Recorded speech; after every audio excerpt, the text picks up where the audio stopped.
Hey everyone, Nick MacDonald, your headmaster of astrology at the Sisters Enchanted and star reader at Nick MacDonald Astrology, guiding you to your destiny through the stars. This is Moonspeak.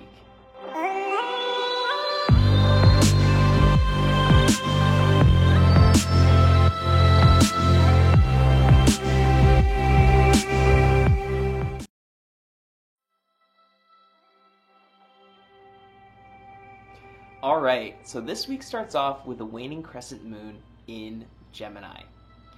This is the end of that Gemini cycle.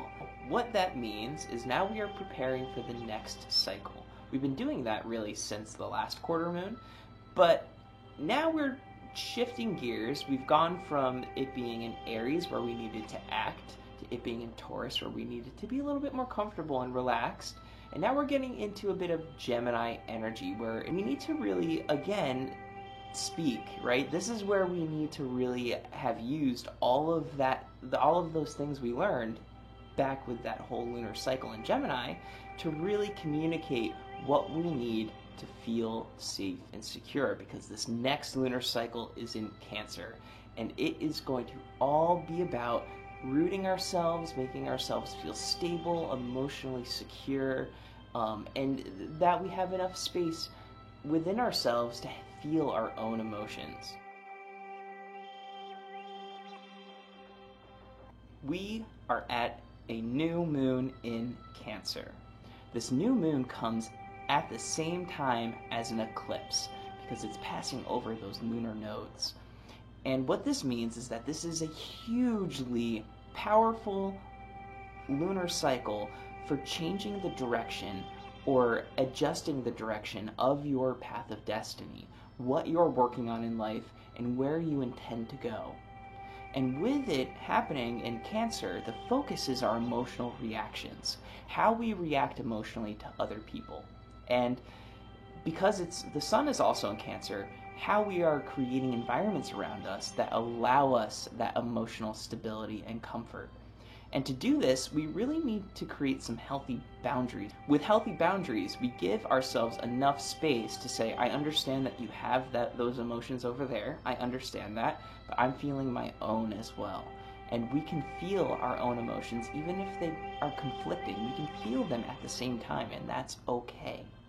And when the moon ends up moving into a full moon in Capricorn, we can end up seeing some conflict with these emotional boundaries if we don't create them in a healthy way. If we don't set them up at the beginning, by the time it goes to that full moon, if you haven't been given the space to have those emotional boundaries, we're going to see another big full moon conflict come out, where you might end up having to break some of the walls and structures that you've created in your life to give that space to yourself.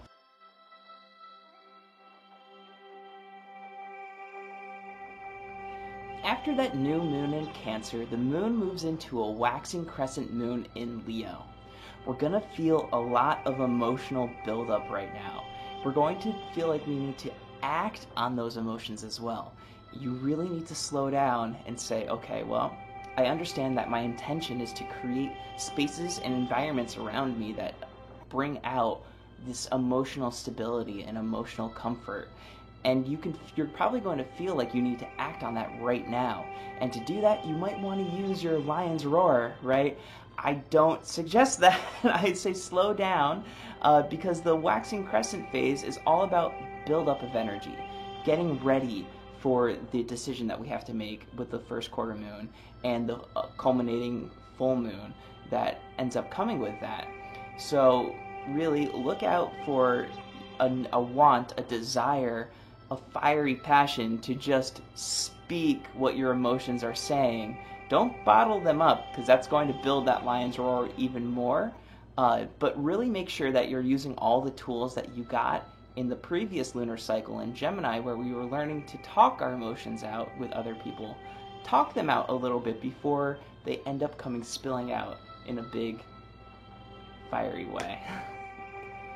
Thanks everyone. I hope you enjoyed this video, and I hope that you have an awesome solar eclipse and new moon in Cancer. I'll see you next week when we talk about the first quarter moon in Libra. Thanks guys. Have a great week.